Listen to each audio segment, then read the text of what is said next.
Coby is a developer, a professor, and a writer. Not in that particular order, or maybe in that particular order. And he's excellent at all three of these things.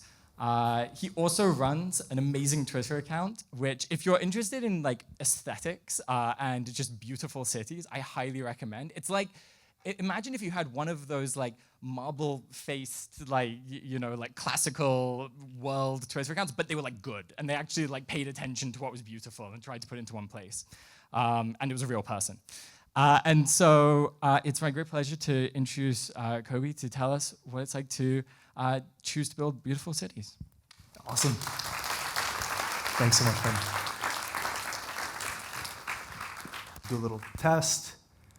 Fabulous. Okay, so today, building off of Ben's fabulous introduction, we're going to talk about how building culture is a choice. And specifically, we're talking about aesthetics in architecture in the built environment. Practitioners and professionals in development, architecture, planning will say the built environment, so if it's a word that you're not familiar with, you will be getting familiar with it today. So here is, without further ado, start of the lecture. Our world is a series of choices. Everything you see, touch, feel, relate to is the result of some decision someone made in the past. This might strike you as completely obvious, but I'd like to start off with everybody taking a second and either looking around you, looking at your sweater, your phones, even the room that we're in, the fixtures, the positions of the lights, et cetera, et cetera. Someone made a deliberate decision at some point to put them there. The structural engineer made a decision to run the beams that are undergirding the structure in a certain way. The developer, or in this case, the university, decided that this room should exist, and a designer came together and said, this is what it should look like. These things can oftentimes be abstracted because we're so far removed from them, the process of creation in the built environment, that we really don't have a good handle on how they're created. And I think the first step for us to embracing a plurality of choices in our built environment is to understand this. This extends from the good, the bad. This is a subdivision in exurban, wherever. Could be Nevada, could be Phoenix, not exactly sure. The ugly, of course, but also the small and the strange, whether it is fishes on street signs or whatever that is, a building of a fish. Someone decided that that would be a great structure, and so it exists. And this is either very exciting or dreadful, depending on who you are. I'm the sort of person who finds it really exciting, and I hope you will too after today. So here's a transition of a pretty city. Anybody know what city this is? Istanbul, great. So it's a lovely place, and it's a good place to start. So we're going to orient ourselves on this precept. Our choices aren't limited by culture, our technical resources, our technical abilities, nor even resources.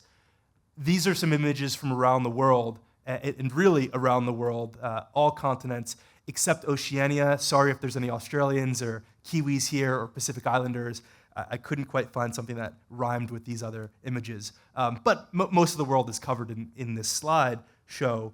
And even as an American, I'm sorry, I know that's a very uncomfortable word to be throwing around these days in this part of the world. We've done it in very recent memory as well, despite all that we have going against us. These are all new structures that have been completed in the last 10 to 15 years. We have everything, oh great, love a pointer, from a single-family home in Santa Barbara, which is built on the space of 2 parking lots, to an interior courtyard in Charleston that you can't see nor really access from the street. I think it's one of the best new developments anywhere in the world. To universities, this is Yale's new residential colleges, 3,000 square foot condo, $1 per square foot condo sellouts in New York, to mid-rise structures in Washington, D.C. So these span the gamut of geographies, asset classes, typologies, et cetera, et cetera, et cetera, all, again, with the vulgar Americans doing them. So if we can do it, anyone can do it. And we can even do this with strip malls, right? This is one of my favorite examples. This is sort of your textbook image of what a strip mall is. And this, some people in the room may know, where this is, because it is in your own country, in Manchester Square in Edmonton. And it might seem garish to some folks, it might seem tacky. I don't care. This is a beautiful strip mall, and if every strip mall looked like it was a series of Dutch canal houses, I think people would have more love for the form.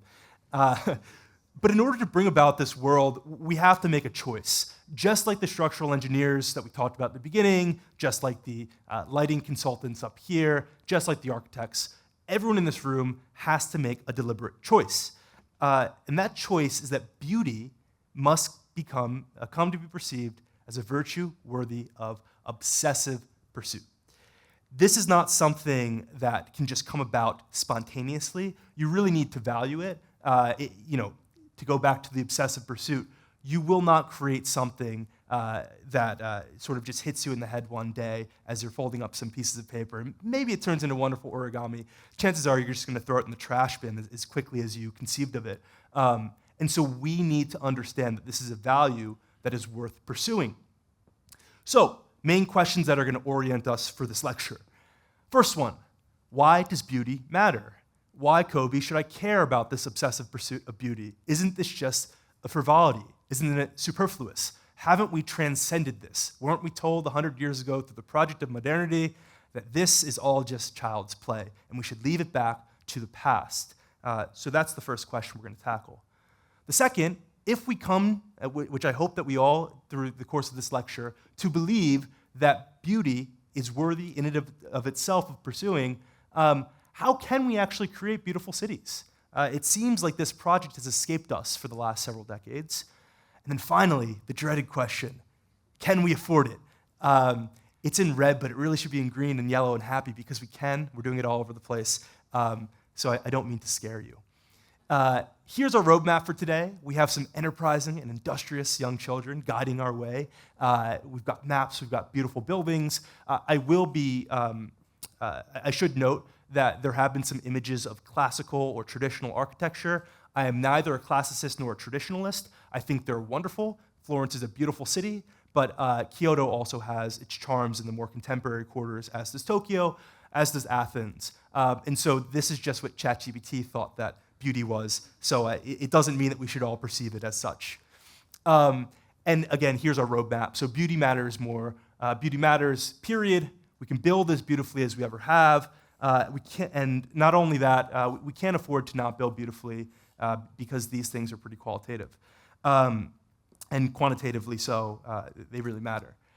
So one question, how can some guy from New York dressed in all black be able to tell you what is and what is not beauty? And I'd answer that I'm wearing navy pants right now, so they're not all black, in that we're going to go through and hopefully subvert some of your expectations in similar ways.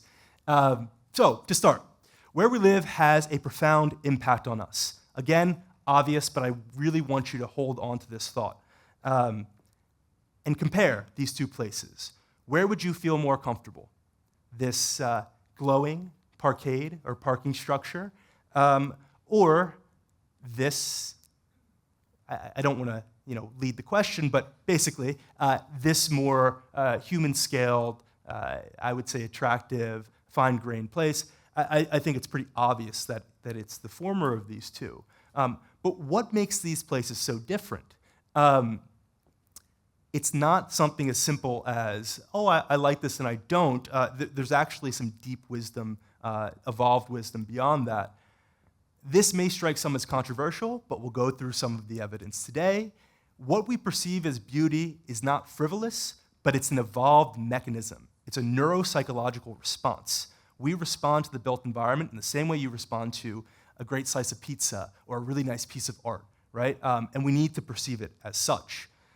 I won't go into the big text block, but this is one of the first concepts that we're going to talk about today. Has anyone heard this word before? Fabulous. Not a single hand. Okay. So thigmataxis, not only is it really fun to say, but it's a really wonderful concept. And what it means is that as humans, more broadly as mammals, we love to hug edges. So I like to do interactive presentations, and you guys can just screen this out as you feel fit. Where would you feel more comfortable sitting? You can go anywhere in this diner. Where would you sit? Booth, counter, okay. So there's two contingencies, which makes me a little nervous for who I might be addressing today in this room. We have one guy sitting in the booth with his back to the wall.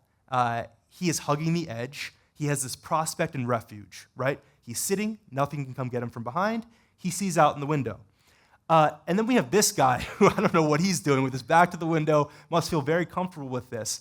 And it's strange that I didn't take this picture and I didn't ask them to pose in this way, but it's a very strange response because if you ask, which I've done surveys on this, people where they would like to sit in these places, you get something approximating near unanimity for this, if it's available, right? We fill in the edges and then we go to the counters afterwards. Why is this? Because we are animals. We have, our only slightly smarter versions of our ancestors, and this is where we grew up. This primal response was engendered in us through the sprawling savannas, or open landscapes from whence we came.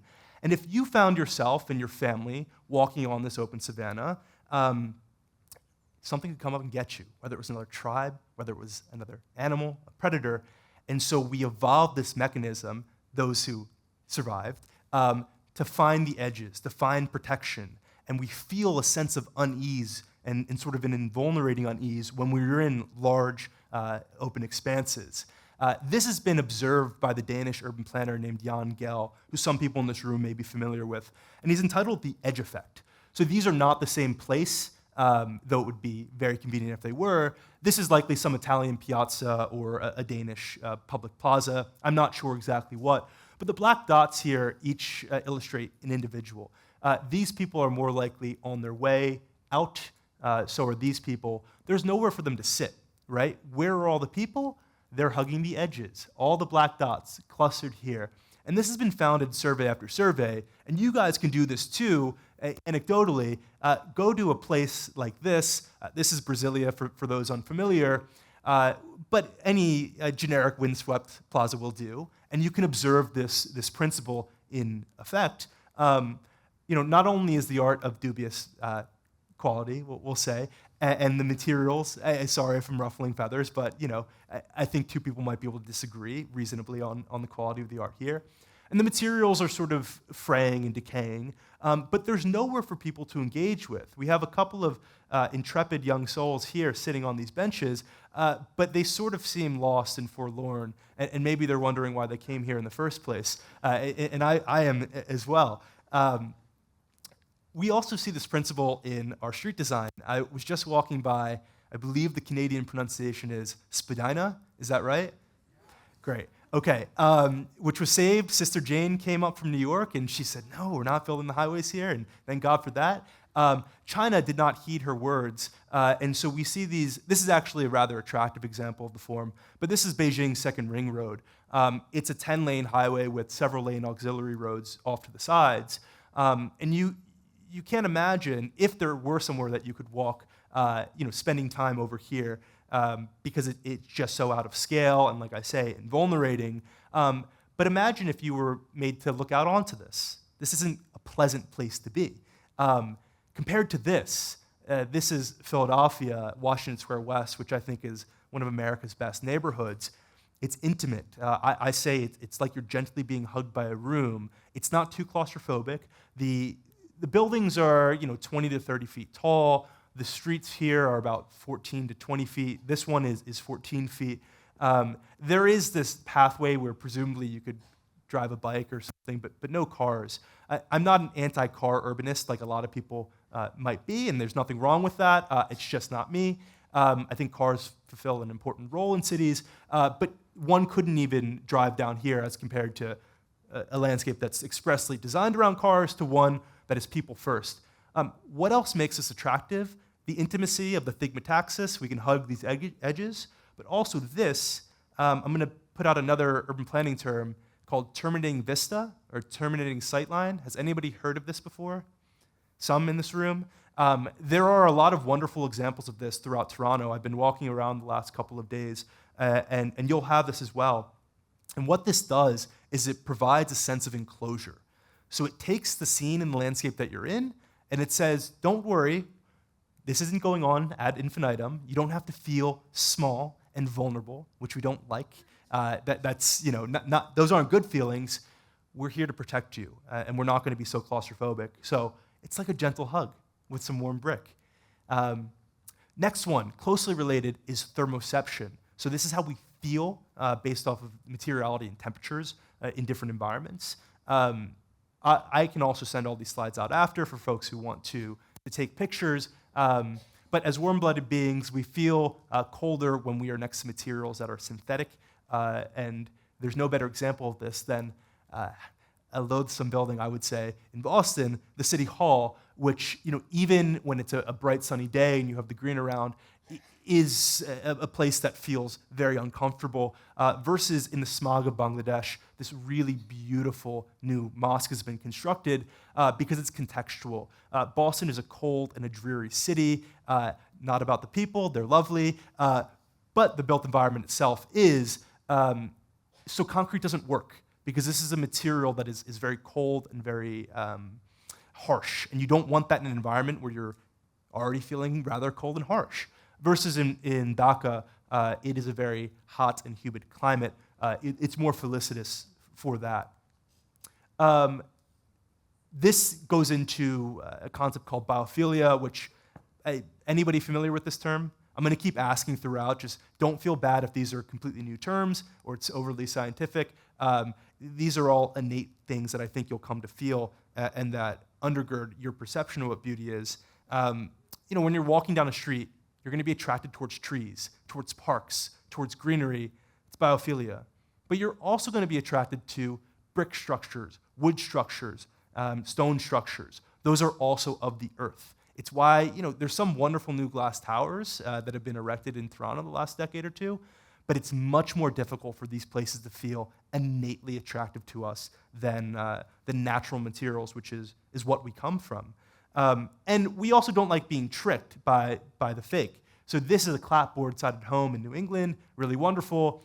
This is the knockoff, which, where is it? Who knows? Your guess, again, as good as mine, and context really matters. Next, scale and proportion. So we have Babushka here, and she's got her lovely building, but she's not so happy about it, right? She doesn't really love being in the Soviet bloc, but this was the dream of some world-beating designer, in the mid-20th century that laid out these plans. I would almost bet that none of these buildings were designed by an architect in Taipei.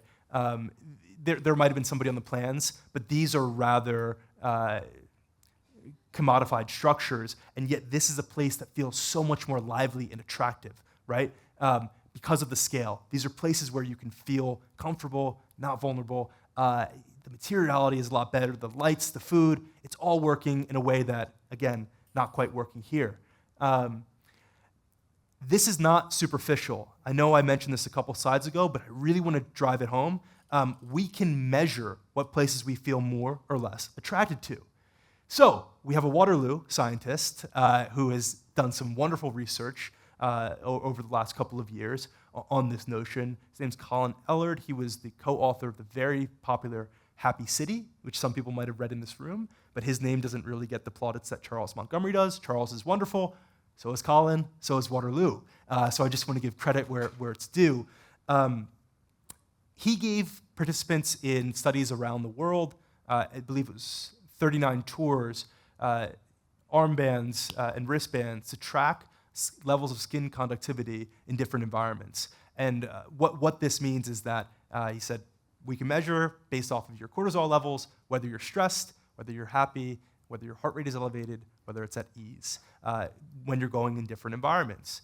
And what they found from Bombay to New York to Berlin, and everywhere in between, is what we all know, that we're all people, and we respond in similar ways to similar environments. But this was a very controversial finding in the Architectural Academy, because it sort of is replacing this technocratic belief that we can sort of get at beauty through theory and calculation, and there is some level of softness that's baked into this. And we don't perceive built environments like this, big K, as beautiful, because it's making us depressed and sad, like empirically, walk by this if you're not running in and getting a t-shirt that you need to get quickly, and you're not going to feel very happy, right? We move by it as quickly as possible, and sadly, that's what happens with a lot of our built environment. There are other studies that have come out recently beyond biometric risk studies. They're eye tracking studies, and these are being completed with increasing frequency that show where our eyes are drawn to. These are by Ann Sussman, and there's one other, maybe Justin Holland. Yeah, I don't know if he's in this one.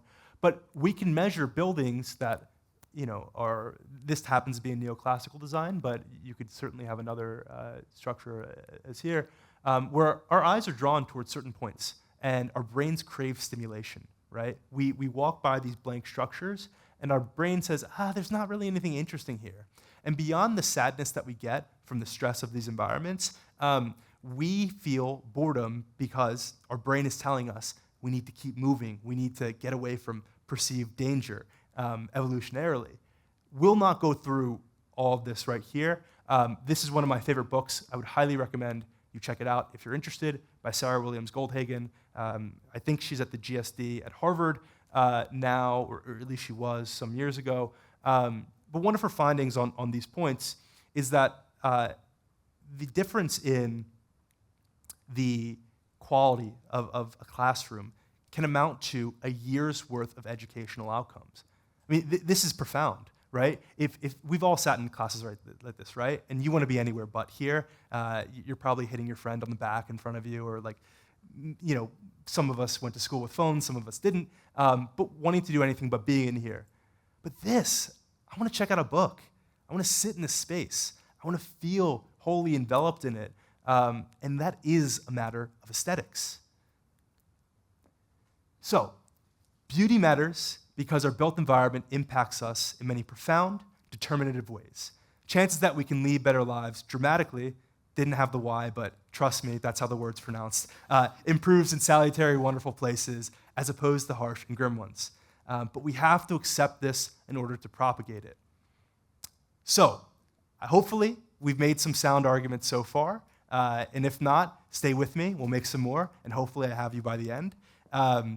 Can we actually do this? We understand with increasing levels of fidelity what is good and what's not.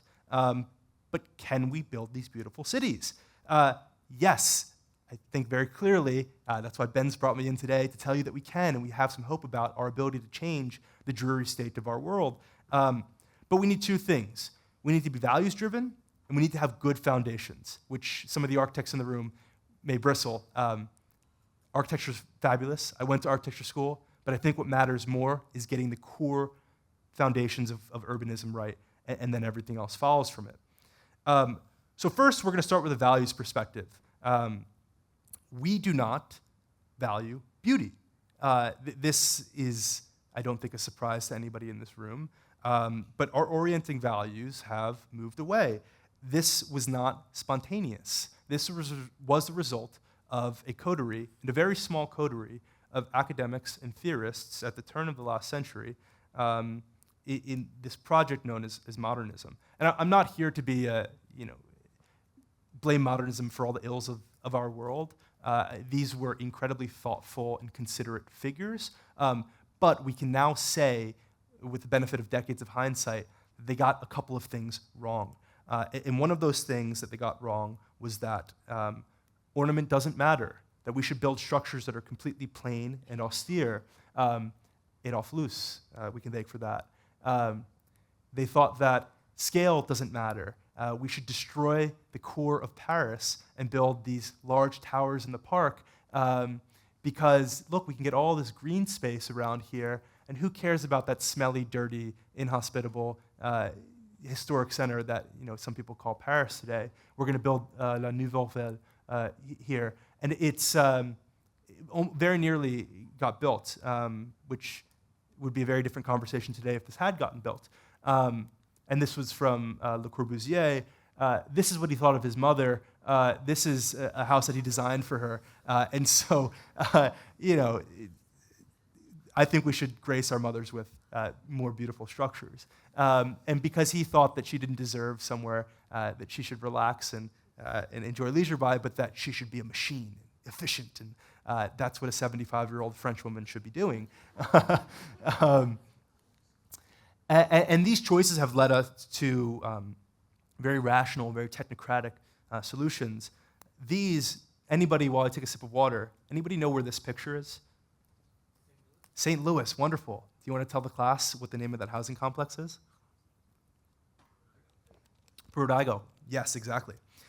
St. Louis is still not recovered from this, and there are several other housing developments similar, but they took the historic fabric of the city, demolished it, and for the first couple of years, this was actually successful. It represented the cutting edge of building management, amenitization, and programming until the innate natural responses of people started to kick in. And it fell to mismanagement, but I think that was baked into the design in the first place. But you see these structures, this international style, called as such, that Le Corbusier and other modernists propagated, because it really didn't matter what country you put it in, it was just internationally accepted as the rational and empirically correct answer, which we now know, again, with the benefit of hindsight, is anti-humane in some really essential ways. So after decades of the zeal, pounding the pavement, going around the world, building in the Soviet Union, building in St. Louis, building in Singapore, in some respects, have taken these structures, they got tired. They got weary. Architecture, we have to remind ourselves, is a fashion. And just like any other fashion, it comes and goes in waves. Walking around today, I saw a lot of people dressed like they were from the 90s who were, coming to prominence, let's say in the 90s, who are 17 years old. It's funny how these things have cycles, of themselves. And architecture is sort of the same way, except there is this ethic that we're always going to be pushing forward because the modernists believed that the past had nothing to teach us. It's important to note, just on this point, I don't want to be flippant on this. The past was very bad. If you're somebody who's living in 1918 and you've just come out of World War I and Europe has been eviscerated by war, you've seen centuries of colonialization that have deeply impacted regions around the world in pretty extractive ways, you think that we have gotten a lot wrong here. We need a new way forward.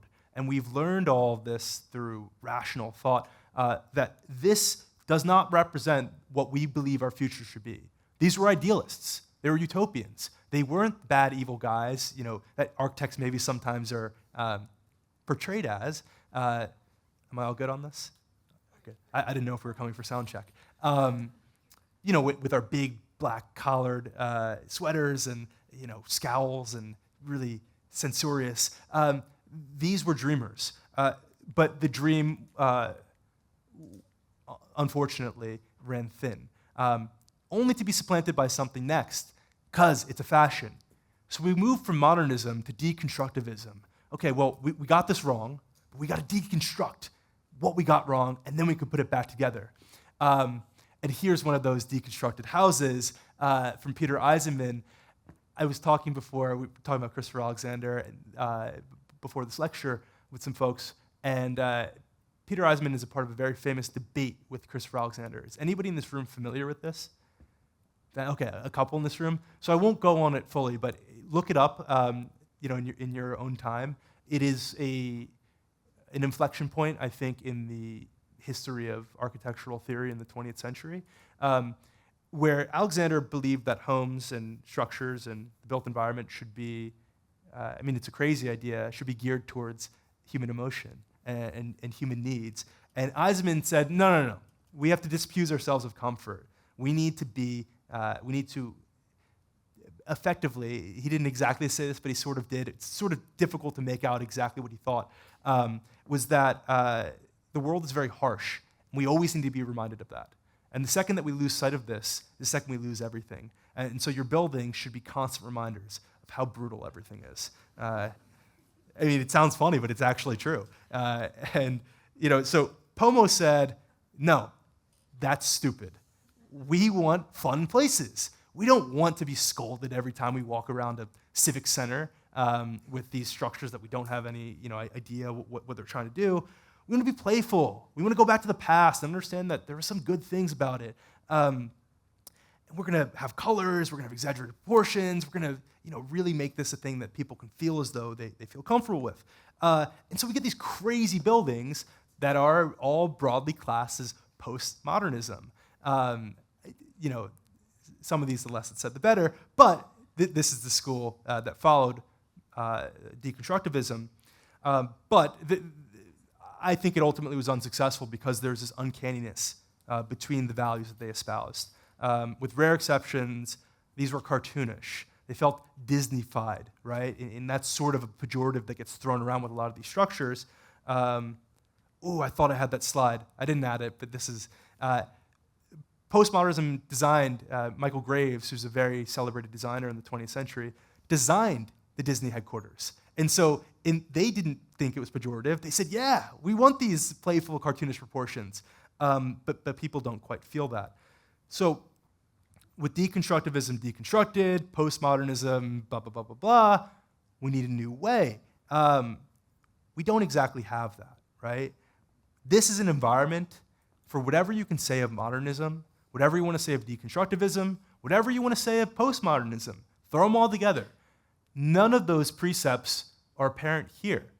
This is a valueless society. Can anybody tell me where this is?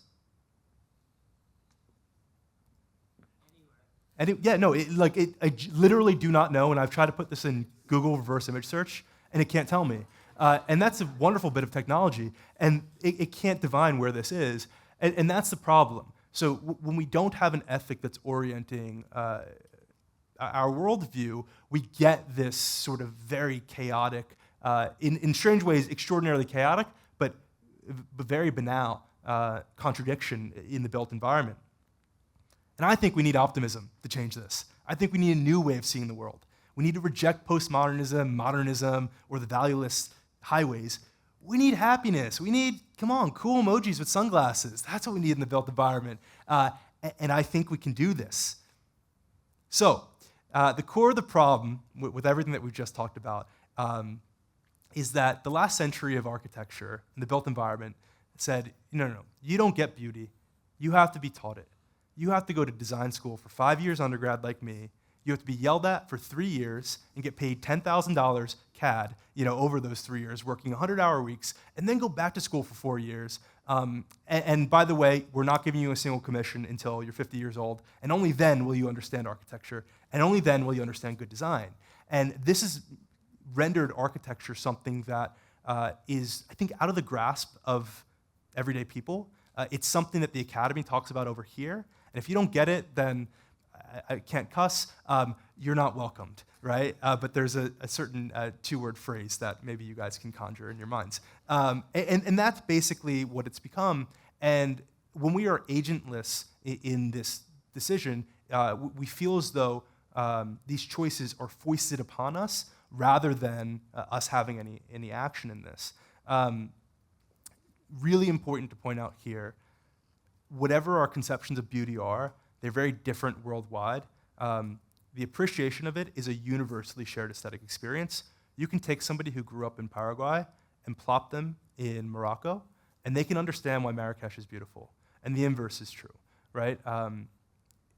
We don't need to be taught through 10 years of prostrating study at the master's feet to say, oh yes, this simple line is the pinnacle and the apotheosis of beauty, right? Like, you can sort of get it. Go to Kyoto, it makes sense. Go to Venice, it sort of makes sense. And this all comes down to relationships of forms, some of the evolutionary precepts that we've talked about. And it sort of formalized into this belief that these pretty places do matter. We're inherently drawn to them. And the market knows this well.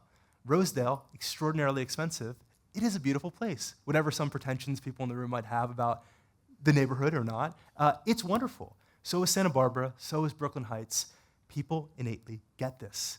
But importantly, stylistically agnostic. We might disagree over some of these structures, if they're beautiful or not, but I sort of like them all. And I think there's room in our toolbox to create these sorts of places where a Norwegian city can feel Norwegian, a Mexican city can feel Mexican, Santa Barbara, Jeff Shelton, now I've showed a couple of his projects, I think is the best architect in North America today. He is sort of a contemporary Gaudi for Santa Barbara, creating places that are just unimaginably beautiful. And this is a really cool mass timber structure inside of a Haussmann Parisian apartment block. These are all great. They don't look anything alike, but they follow similar relationships, and they follow sort of these evolutionary precepts.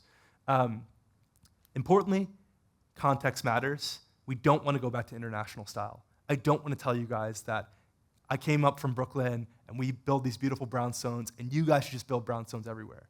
It doesn't make sense for Toronto. You have to find out what makes sense for you. You can create this form for yourself. Some copy and pasting is good, but I don't think we should flatten out local context. So how can we make beautiful cities? We covered the value side. And now we're going to focus on foundations and its replications. So, foundations, the embodied underpinning of good cities. Description, relationship between house streets, parcels. This is sort of the urbanism promise that I made you. And public spaces are laid out in correspondence with land use regulations. We won't go into that today because that's a 2-hour lecture on its own right, but very important here. And these are the elements that we see with good foundations. Notice they're not buildings. It's the place in between buildings. These are meant to be streets, but I couldn't find a nice graphic for it, so let's just pretend like they're there. Starting with these streets that we're using our imagination so well with right now, to see them.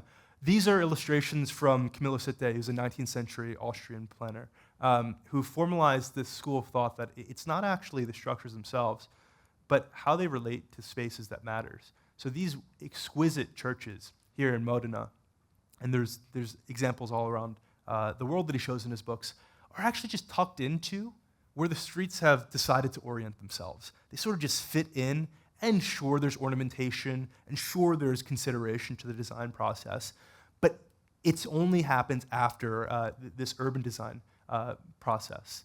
And we can see this by, I believe this is in Dubai. I try to get a ground level shot of what it feels like if you're next to these towers. And funnily enough, it's very difficult to do because the city doesn't want to advertise this. They want to show you the gleaming skyline of all these wonderful new super talls, which are fabulous. They're feats of human ingenuity, but it's not somewhere that you would ever really feel comfortable hanging around in. As opposed to here, which could be one of 200 Italian or French or Greek small cities, we sort of innately get this.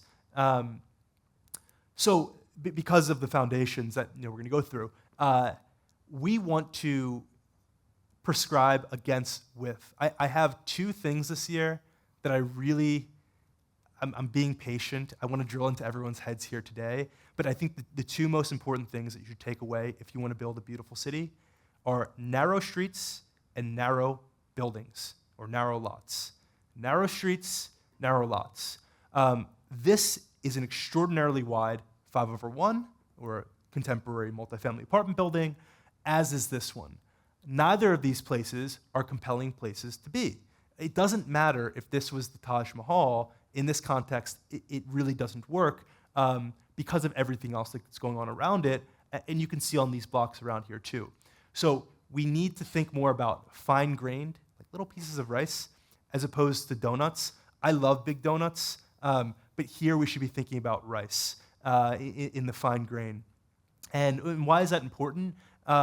Because it's our brain telling us these are boring, these are staid, it's lifeless, get away, something's coming for you. Our brain is constantly moving. We need to get away to something that's stimulating, dynamic, and has been shaped by many hands, many different people, a part of the development process, and many different ideas. So that even if you do go by the one building that's maybe not quite for you, okay, it's a 2-second walk.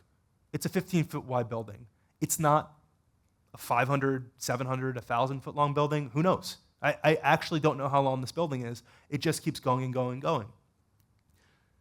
And you can see this, obviously, when you zoom out to the aerial scale as well.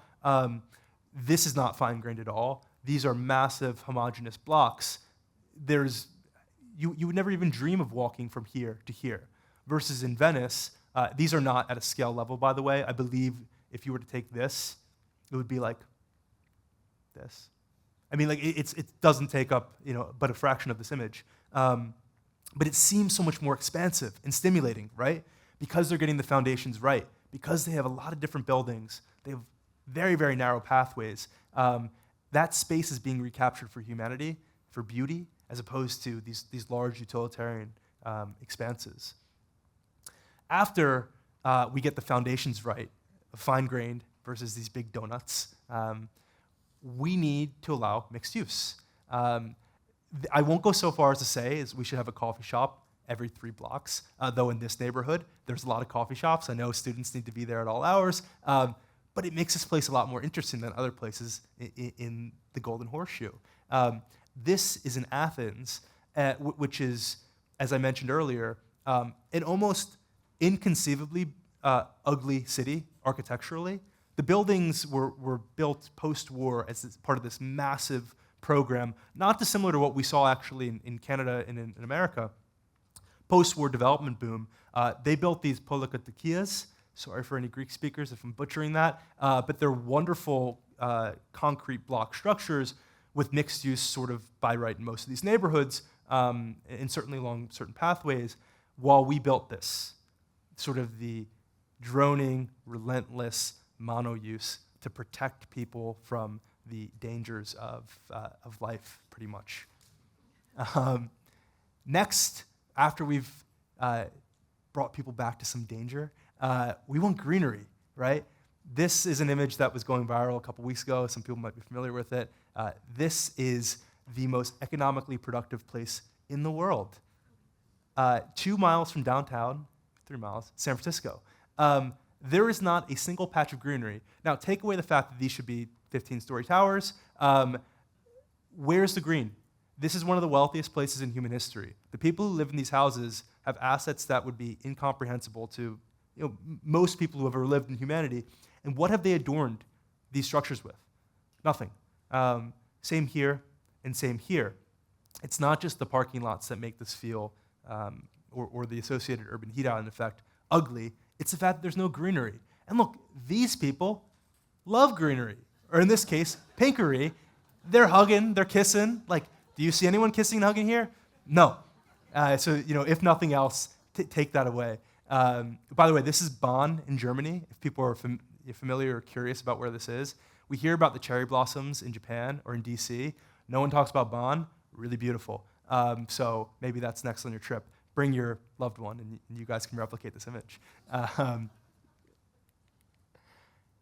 Won't go too much into these. These are sort of the urban planning minutia, where these are things that you can do to get to all the foundations that we talked about, and maybe we'll discuss more in the Q&A afterwards. But the thing that I really want to drive home is we want to default to permissiveness. We want to say that, we trust you, Torontonians. We trust you, New Yorkers. We trust you, Angelinos. Whatever city you're in, you sort of know what's good. You don't really want to live by an 8-lane highway. You're not going to build a massive iron smelting plant in your neighborhood. So why would we write our codes to presume that you would do that? It's infantilizing, right? It doesn't make any sense. And yet, that's what we presume because we don't have any trust in the populace. And I think we need to get back to that. But we'll go through that all later. Now, you might have been wondering this whole time, what does this nearly all-black wearing New Yorker know about beauty? He hasn't talked about ornament. He hasn't talked about anything I think of as traditional aesthetics. And that's right. That's by design. They only come after good foundations. You can look at cities, I hope I have this on the next slide. I don't. Okay, you can look at cities like Naypyidaw, which is the planned capital of Burma or Myanmar. And the architecture is wonderful, but nobody sees it because there is a 15 to 20 lane military highway outside of the capital. The same thing is true in Bucharest's urban core is beautiful, but if you see some of the 20th century developments, it's totally abstracted. So the best architecture in the world means very, very little if you don't get the foundations right. But on the other hand, you can have buildings that are not really that good create wonderful places. Look, narrow streets, narrow buildings, nice human scale, pinkery, greenery. People love it. They're talking, they're friends, right? Here, same thing. Now, a lot of the scooters that you see in Vietnam have deleterious negative externalities, but there's a lot of them. And what do they signify? In places like New York and Toronto, it might be delivery drivers who are going to really vibrant shops, and they're taking these off to all corners of the city. But you also have greenery, you have fine grain, you have narrow streets. This is a place that feels alive because of all these foundations, and you probably didn't notice any of the buildings because they're not worth remarking on. But then when you add that architecture, that last 20%, so I say foundations are the 80%, you get sublimity, you get sublime beauty.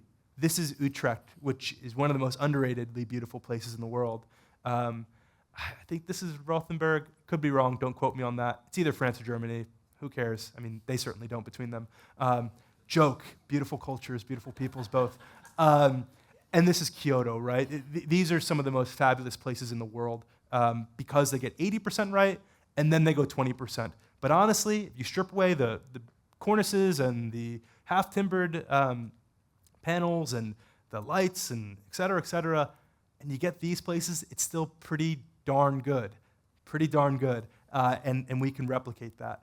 And how do we do that? I think this is the most optimistic part of the presentation. One project leads to 2, leads to 3, leads to 20, leads to 50. Charleston is a wonderful example of this. This is a newly developed hotel by Fairfax and Sammons in the heart of Charleston, South Carolina. One of the most beautiful structures in America that's been built recently in, I believe, 2018 or 2019. And yes, the rooms are $850 a night, but who cares? It doesn't really matter. You get to be a part of this beautiful urban promenade. And this has kicked off many dozens of smaller hotels that still rent for a lot of money because Charleston's a desirable vacation destination, but not as much that are mimicking these patterns and forms because they're saying, oh, hold on, this is working. We want to apply this to our little corner of the city. But can we afford it? A lot of people, when I get to this point of this presentation, say, or other presentations, this is a newly configured one, Coby, you just want to put murals on buildings. You just want beautiful tile and stone. And what do you have to say for yourself? I say, yeah, that's exactly what I want. I actually want to gild palaces. I want to have places of such obscene wealth reinvested back into the built environment that we then travel all manner of modes of transportation, many, many hours to go and see them just to walk through them. But in truth, these places are not these places. This may be the accumulated riches of the Ancien Regime in a palace or an entire religion that's imbuing their donations back into a structure. And they're both magnificent, but it doesn't require that amount of gilding or that amount of consideration or ornamentation to create beautiful places. We actually can afford it. And anyone who tries to say, oh, we can't build Versailles, say, yeah, no, duh, we can't build Versailles. Some people might try. Some people down south in America might be trying to replicate that. We won't talk about him. But we don't need to do that, right? All we need to do is implement tactical ornamentation. So if you remember back to some of the eye tracking studies earlier in the lecture and some of the biometric studies, what they tell us is that our eyes are drawn towards certain pieces of the facades, certain pieces of built ornament, urban furniture, and we actually don't need to ornament the entirety of the structure. We only need to take one small part. So for this example, I've drawn out a cost study which we would perform for some of our buildings. Not quite at this scale, but sort of directionally gives you a sense of what we can do. If we control for basically everything else in the structure, but then we have one variable element. So let's say ephes, which is it's a finishing system, which sometimes I screw up the exact words of the acronym, but whatever, you've seen it before, you wouldn't want to see it if you had a choice. Or brick, we can spend significantly more, $500,000 more on our new total cost, which seems like a lot in relative terms, but it's not that much in absolute terms on a total project cost. And our impact to returns is 100 basis points in the financial model that I've done for this. And that's without assuming that we can build more, or that we can charge more. And if you are living in a beautiful building or next to it, you absolutely can charge more. But this controls for those variables. So when people accuse me of like fudging the numbers, I don't. And I think spending 25% more on one single variable building element is absolutely worth it because the returns aren't really that much changed. The difference goes from these externally, these finishing systems, the EFIS panels, to this beautiful, this is not a masonry structure, but it's a very high quality masonry veneer. And the choice is obvious, right? If you could have a structure that looks like this, and again, I think this is worth a difference. You actually would have more efficiencies here, so I'm being intellectually honest as a developer. This structure is likely, I can't really tell how many are down here, but let's say it's 8 stories. You would have elevators, you would have different construction type, you would have to spend a lot more on materials, you'd have to spend more on certain regulations than this 4-story structure, which still has apartments, but you don't have to change construction type. So this is probably significantly cheaper than this building, which is sort of a strange contradiction, but it is. Anyway, we could talk about that after. Again, I think it's worth it. So we don't need to talk about the whole facade. That could be too much. Coby, I don't have that much money. I only have a little bit of money.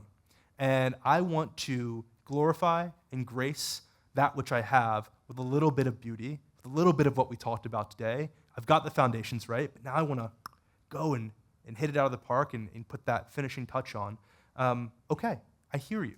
We can bring that scale all the way down, and we can take something like a front door, which how wide does that take? How much width does it take up on a building facade? Not very much at all. Maybe you can have some covered entrances, you can have some pediments around it, and you can expand a little bit more. But a front door can't really get that big, right?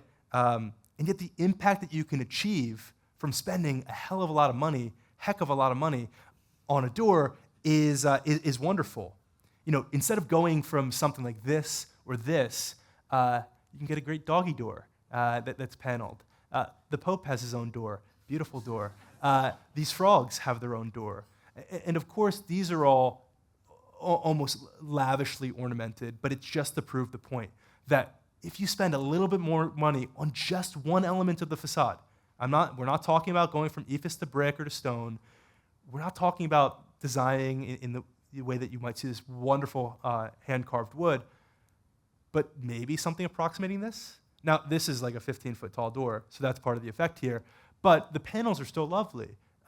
This little doggy door does not cost that much more than the prevailing, again, on an absolute terms of a project. On relative terms, it might be quite a bit more than this, but if you're spending $250 here and you're spending $1,500 here, $2,000 here, and it's the only bit of ornamentation that you employ, and that's where people's eyes are drawn towards, then it's absolutely worth it, and it's not on the scale of even a small townhouse, which might be $500,000, $700,000, is spending $1,000 or $2,000, or God forbid, $5,000, especially if it's somewhere you're going to live for the next 20 years, that unthinkable of an expense? I don't think so. And then finally, we go from our beautiful, lavish palaces to public housing in West Virginia, which is extraordinarily attractive. It gets these relationships right. There's a little bit of greenery. It gets the fine-grained nature right. These are using natural materials. And they were able to build this for $110,000 a door. Now, if you inflation adjust this a little bit more today, it's maybe $150,000 or $160,000. But this is the part of the country, a part of the continent, that nobody thinks about. Have you ever thought about Huntington, West Virginia? Wheeling, West Virginia? You didn't even know these places existed. And yet they're building better housing than 98, 99% of all places on the continent. And this extends to the most wealthy climes that we have. If Wheeling, West Virginia can build this for their public housing stock, there's no reason why we can't bring a little bit of that beauty to bear in the rest of our world. So we're wrapping up here to say, bust a couple myths, which hopefully we've proven through the course of this lecture, that building optimistically, building beautifully, once we make this as a choice and we want to run forward with, is not necessarily more expensive. This is not more expensive. In many cases, it's significantly cheaper than the prevailing alternatives if you were to put these people in a tower. It's not culturally prohibitive. If we can do this in America, us vulgar, avaricious developers, we can do it anywhere. It's not undesirable. Look at Rosedale, look at the Annex, look at these neighborhoods that are sort of coming to prominence on other ends of the spectrum. And it's not greedy. This is definitely one we should hold for the Q&A. I have a lot of thoughts here. And in the event that it is greedy, we should leverage developer, architect, planner, civic greed for the good. So what choice do we have other than to build a beautiful world? And with that, I thank you, and looking forward to the Q&A.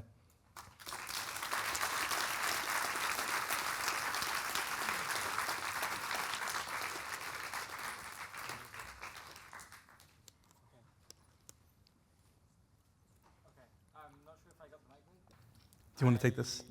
Hello? I'm gonna project. Okay, the way that Q&A is gonna work is we're gonna set up. Hello? Amazing. We're gonna set up two microphones at the end of these two rows, and I'm gonna ask people if you have a question to get up, stand in a row, going to the front of the microphones, and then we're gonna go one until the other. We have about 25 minutes for Q&A. So depending on speed, we'll get through like 5 or 6. Yeah, so if you have any questions, please come to the front, and then we'll go from there. And again, don't be shy. It's all good. We're here to, make friends, be in, we might get in each other's way very slightly, but it's okay. Do we start here? Do you want to? You were quick on the draw, so. Yeah, let's look on the draw. I'll Okay. do it. Is this on? Okay. Yeah, just a quick question on industrial spaces. Do we need to make them look beautiful? Can we make them look beautiful? Can they still be efficient if they're beautiful? Any thoughts on that? Oh, so many thoughts. Great question. My grandfather's from Williamsburg in Brooklyn, and when he was growing up, it was not a nice neighborhood. It was, in fact, one of the worst places to live in North America. And now, people spend millions of dollars to live in the warehouses that he sort of ran by as a kid. I think that's a cultural ethic. There's been conversations around water towers in public civic works in other parts of the world. I think we should do it. I don't think we're going to, and I think that if we're going to tactically invest our dollars, we should try to reinvest them into the places where people spend most of their time. But I would love to see it. I think if we want to bring this down to a scale that's approachable, do it for a small light industrial building at the neighborhood scale. So if you're building like a 3D printer or a printing facility or a fab, make that extraordinarily beautiful. That doesn't need to be in a corrugated steel sided building or corrugated metal sided building. It can be a little bit more lovely. As for the large distribution centers that you see an hour outside of a city, maybe those tilt wall structures have to be a little more utilitarian. And I'm not totally opposed to that, but I think we should concentrate our efforts in the core and absolutely where it makes sense to make them wonderful. Perfect. Awesome. Thank you. So you showed us lots of pictures of utilitarian buildings that were really scary and ugly to look at, and you also talked about how people feel things when they walk around buildings that look like that. So like for the people that are designing utilitarian buildings, like what are they feeling as they're designing, and why do they still choose to design things that make them feel bad? I'm going to be judicious here. So there's a couple of things here. It's not all it's a great question. It's not all the architect's fault. They would be very quick to tell you, well, there's building code regulations and there's planning regulations and my hands are tied. My client wants me to build this big monstrosity and I did the best I could do. And there's a lot of truth to that. The controversial part of this is that there's something known as the design disconnect. Show of hands, has anybody heard of this? Oh, great. Okay. So the design disconnect basically says that if you show an architect versus a non-design professional a building, there tends to be like an 80, 90, let's say you have a beautiful Torontonian terrace. 80 to 90% of the populace will say, oh yeah, it's great, I love it. 80 to 90% of architects will say, maybe, not quite for me. And then when you show them pictures of Boston City Hall, they go, oh my God, we need hundreds of these. And the populace says, No. To an 80, 90%. So it's this fundamental disconnect. Why is that? There's some research on this, and what it says is if you're 18 and you're going to architecture school, like I was, very impressionable, and this is a time of very rapid, very profound neuroplasticity, and all of your professors, people who you admire and revere, you spent all high school putting portfolios together to get in front of, say, that's heinous, you are worthless. Like, these are things they actually will say to you. They'll yell and scream and what have you. You adhere to what their standards are, and their standards are still sort of this vestige of modernism because it's very heavily theory-based. So when you go to architecture school, you very rarely are thinking about which way the utility lines are running. You're thinking about what Mies would have thought about the reference of this structure. You're thinking about, is this building in dialogue with the indigenous tribal side? And it's like, that'd be great if it was, but does it stand up straight? Is it something that's going to make people feel actively immiserated when they walk by? And these aren't considerations that one has, because at every point of feedback, and this is definitely controversial, I know there's architects in the room, you are sort of admonished against that. I'm, again, not someone who says all contemporary bad, all traditional good. There's a significant survivorship bias, where only the best buildings have survived, and in 75 years, we may well hear people saying, oh man, brutalism is so good, because there are really good examples of brutalism, like wonderful examples, and the other ones will fall away, and we don't sort of have that reference. But to tie a bow on it all, there's a lot of land to go around, and architects certainly deserve some of that, but not exclusively, and they don't believe that they are making you feel sad and depressed when you walk by the structure. And in many cases, it's a concession. Like, we need a massive loading dock here. How do you hide that? How do you make that lovely? It's a supermarket. We need to have 2 big TEUs come in here. There's only so much you can do. Not fully satisfying, but that's sort of my sense of it. Thanks. There's a thing I'm trying to figure out in what you were saying. I think, so you were talking about, like, it seems that the idea is you want to sort of, like, you want to preserve beauty and bring beauty into the world and kind of protect against Yes. sort of the encroaching ugliness that comes from the carelessness. Yeah. And you talked about it being like, about beauty being universal, and I think I struggled with it. And I think part of it was like this idea that we don't need to be taught. And I thought about like the jazz music that we heard today. And I think like, oh, we don't need to be taught to see that as beautiful, or the Beatles or the New York skyline. All of those things were thought of as ugly by the people who are, all of those things were people who are trying to protect the world from the encroaching ugliness of today. Yeah. They hated jazz. They hated the Beatles. They hated the New York skyline. They hated the Eiffel Tower. They thought that the warehouses in Williamsburg were very ugly.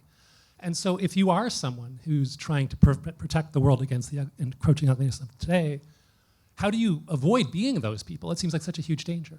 It's a fabulous question. Really, really an excellent question. And I think there's 2 parts to the answer. The first part is that architecture is it's a living heritage. Yeah. And so there are, this is why I'm not a classicist or a traditionalist. You know what's really good? Air conditioners. It's really nice to have that in Arizona. That was not a part of the architectural canon 75 years ago. And so that's something new that we've evolved and said, you know what, we quite like that form. Same with skyscrapers, you can do them quite deftly. And because it's a fashion, there will be opinions and critical thought on this. And so I think on one side of the spectrum, new ideas do take time to percolate and then get added to that living heritage. I don't know if that totally satisfies the full part of the question. The second point, which I don't know exactly how to manage. I don't think anybody does. How do you protect against the encroach of ugliness? Unfortunately, it's here. You fly into Toronto, and it might as well be flying into Dallas in a lot of parts. And America is definitely the worst offender of this. And even worse, we've exported our ideas to the world. I think the closest thing you can do is sort of allow the wisdom of crowds over time to propagate. And if you get the foundational elements right, you might have a dreadful building, but at least it won't be next to a 150-foot wide road. You know, you might have, again, to that example of you have the Romanian presidential palace, like that's a great building. It's totally out of scale. I think we can protect ourselves enough if we set this at a land use level, which is sort of the urban planner and me percolating and saying, hey, urban design, like get it right, and then we'll figure it out. But it's such a good question, and I think the one thing I want to leave you with, and maybe people in this room on this note, is we're not going to be able to do it all. There are going to be really bad things that get built, but we need to focus on the good. And we need to say, go and celebrate the new infill townhouse or quadplex. I know that's sort of illegal in the city right now, but hopefully we'll get some 10plexes soon, and say, this is great, let's wrap our arms around this, and let's vote with our feet and say, we want more of this. And that, hopefully, the market will respond, and then land use regulations allow that to expand. Great, thank you. Sorry if it wasn't fully satisfactory. It's such a good question. Hey, okay. I'm too tall for this mic. So you've defined that people want this, not just doors, but like beauty in general. However, it feels like in a lot of American cities and Canadian cities alike, we've become addicted to the ugly. We are addicted to suburbia. I mean, Mississauga is, sorry to anybody who's from Mississauga, but it's ugly. I love Mississauga. Yeah, but it's kind of ugly. And you need a car, and it takes 20 minutes to get to the local Tim Hortons, but like people love that, and people defend it, and people are against 15-minute cities. We see that discourse a lot. So I'm curious, you've definitely researched this a bunch. Is that wrong? Like, do people truly want beauty? Is the addiction to ugly just a minority? And how do we move past the addiction? Yeah, another really, really great question. The first thing I'd say is that these places are actually pleasant when you're in your house, yes. Right? Like, there are beautiful homes in Mississauga or Brampton or Vaughan or name your suburb. And people really value the fact that they have space. That's why suburbanization in the 20th century occurred in the way that it did, because cities were really bad places. They didn't get the basic things right. So part of the foundations I didn't talk about, because this was more about aesthetics, is good governance. Like, if there's trash on the streets, like New York, trash capital of North America, we don't get that right. You can't blame people for not wanting to go to New York if they feel as though it's going to be dirty, or they feel as though they're unsafe. So I think that's probably part of it. I think another one is inertia. If you're born and raised in these communities, it's a very different attachment than your parents or grandparents who said, I'm leaving the slums. Like, that's what my grandfather did. Williamsburg, it was the Jewish ghetto, and he left as soon as he had the opportunity to. When he left, it was a very different reason as to why my dad, I'm an urbanist, so I didn't grow up fully in the suburbs. It's sort of like an old war suburb, but old growth suburb. My dad loves it because that's what he knows. That's what he's comfortable with. And that's beyond aesthetics. And to my dad, aesthetically beautiful is like having a nice backyard that he can play with my dog in. And I think this is a broader societal implication where we've moved from more of an external culture to an insular one. And if you're predominantly focused on your insular world, these things, it might be a drag to be in traffic to go to Timmy Hort's for 20 minutes, but like, I get it, and I'm coming back to my comfort of my own kingdom or queendom. And I think that drives it as much as anything else. Okay. That makes sense. Thank you. Yeah. Hey, great talk. Thanks a lot. This almost came across as a plea to builders and developers to inject beauty into their work. What should the role of government be, if any, in promoting aesthetics or even demanding beauty? And how can they do that without slowing things down? It might not seem like it, but this is an extremely controversial question in these discourses. And I'm going to give a controversial answer, or provocative one, and we can go back and forth on this. I think government does have a role. I think they should be extraordinarily permissive with the foundations. I think they should say, hey, we're going to allow for narrow lots. We didn't talk about affordability. Obviously, that's the huge 10,000-pound gorilla in the room right now. There's a whole other presentation to go on that. So we can talk about this from an affordability perspective, but the government should be relatively hands-off on the land use side of things, because we know empirically from the last 70 years of this experiment in Euclidean zoning and modern planning that we have significant distortions in housing markets and in social fracturing, et cetera, et cetera. So put that on one side. What should the role of the government be in promoting a certain style? There's two examples that I draw. Santa Barbara is the most successful example. People will bristle at this because it is one of the most expensive places in North America. And indeed, it's one of the most expensive places in the world. There's two reasons for that. One, it's the California coast, and it's just extraordinarily beautiful. So there is a land value consideration there that is difficult to talk about. It's not necessarily because the government is holding up all building. They've actually permitted a lot of housing units, and they have a very severe, I would say, design standard. Very, very quick story. Santa Barbara, for people who aren't familiar with it, it's known as the Spanish Revival City. People will see the white stucco and the clay tile roofs. That's totally contrived. It's 100% fake. It was basically a couple of people, like really two civic boosters and a couple of architects post-World War I, who got together and said, hey, we sort of like Andalusia, and the climate's similar here. Why don't we just build like that?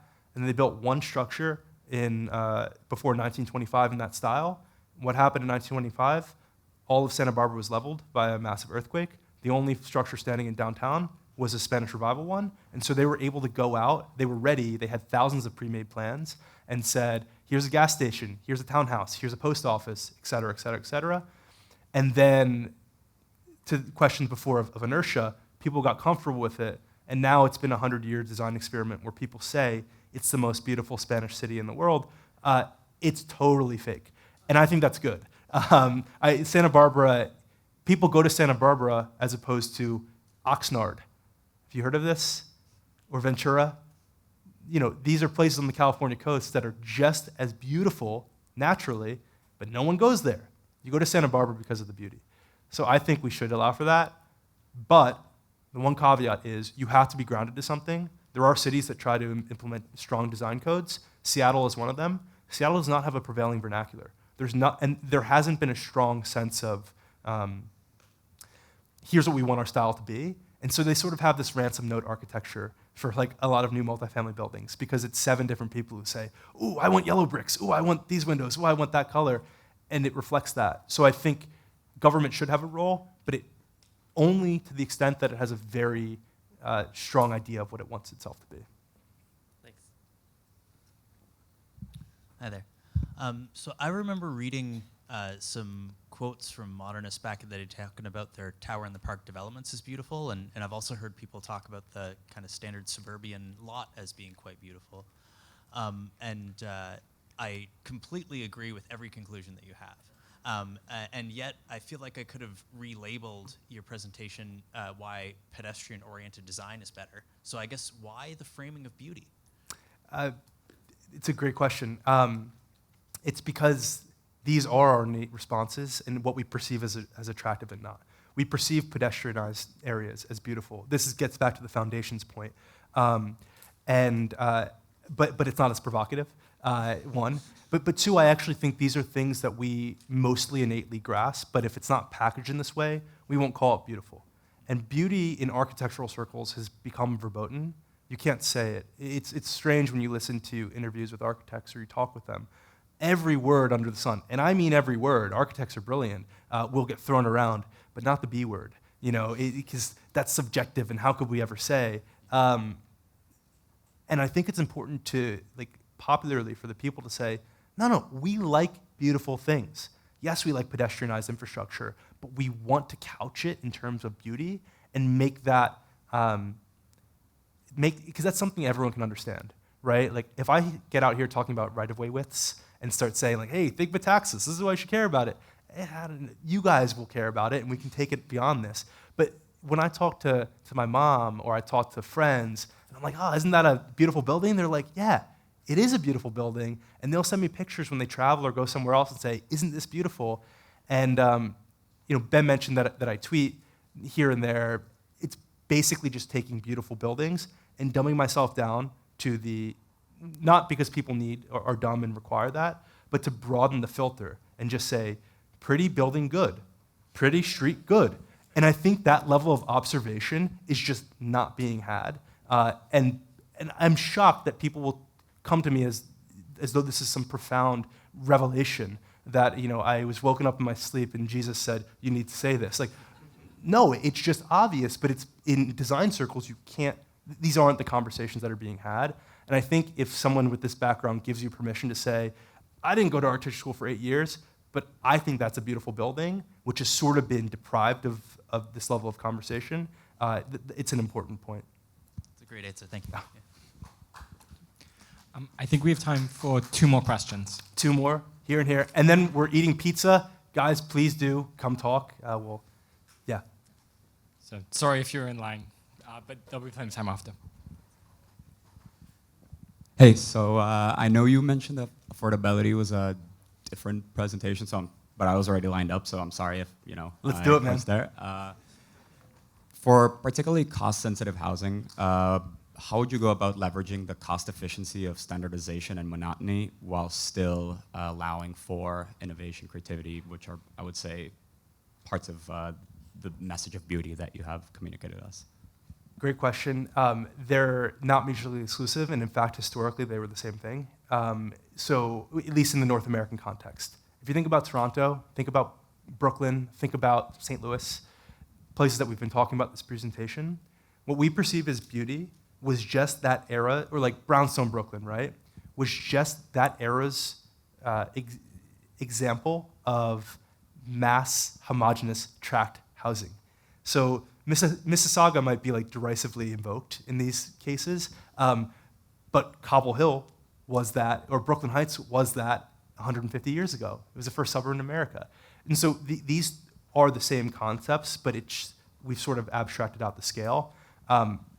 Your question is probably getting at, like, how can we use new technologies to leverage mass production? Like, we have very efficient home builders in Canada and the US. They're the best builders, like sophisticated builders in the world. The Chinese are very good, but we're right up there. But they have to play by a set of rules, these foundations, that lead to bad architecture. Like, here's a very controversial, like, I don't know if the camera's still rolling.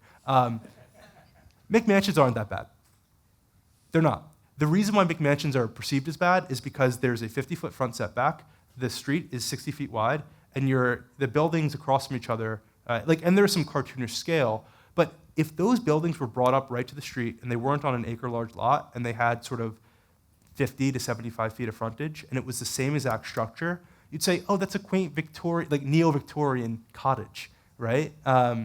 It's down to those foundations. And so I think, to go back into the presentation, it is a land use question, and we are producing what would be revealed as beautiful structures if we got some of these other things right.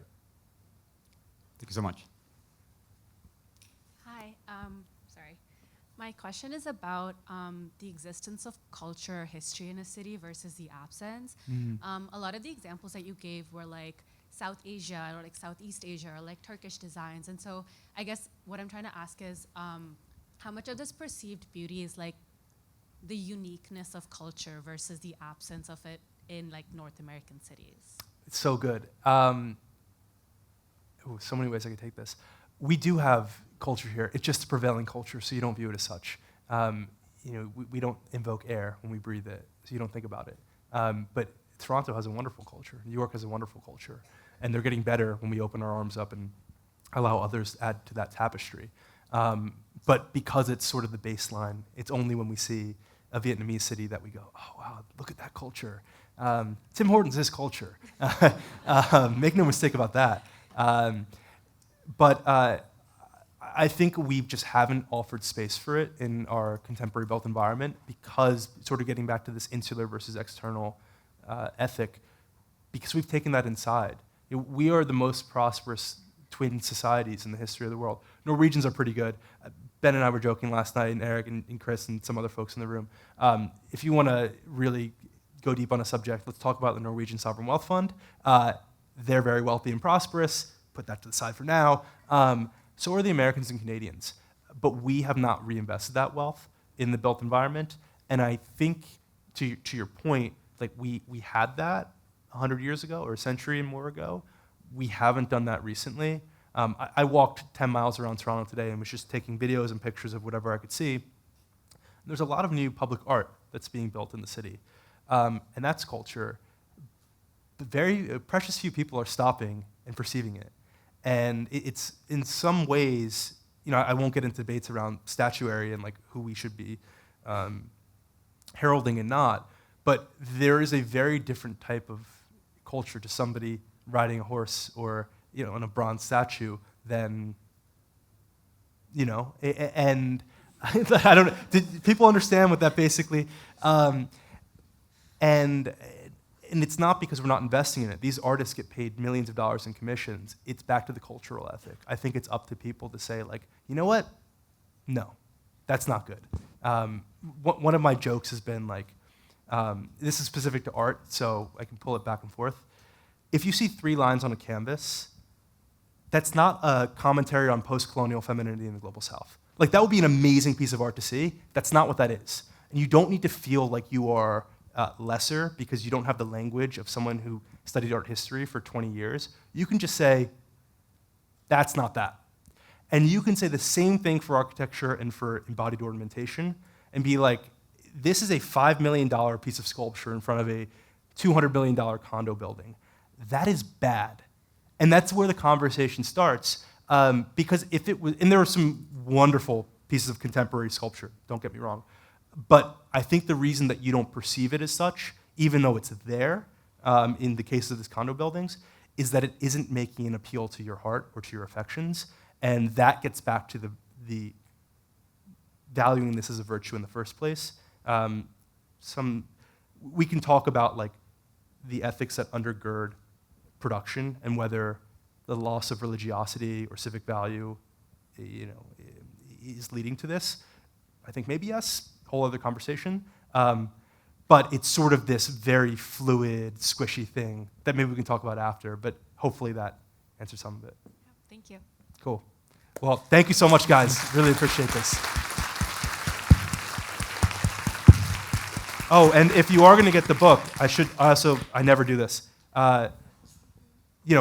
Get it, don't, but if you do, reviews are worth their weight in gold. Like, share, subscribe, all that good stuff. Thank you. Thank you, Coby. Amazing. It's amazing, man. Okay.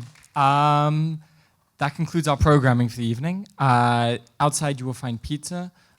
If you have a water bottle or really anything else you've brought in here, please take it out with you as well. We would like to leave this space in very good stead. Also, if you have a water bottle, you can refill it if you would like more water. Please grab a slice of pizza, hang out, meet somebody. There's one thing which you all know for certain, which is that every other person that you talk to tonight will have seen this same lecture. And so you know that you have something that you can talk to them about. So, yeah, hope that you enjoyed the rest of your evening, and thank you for joining us.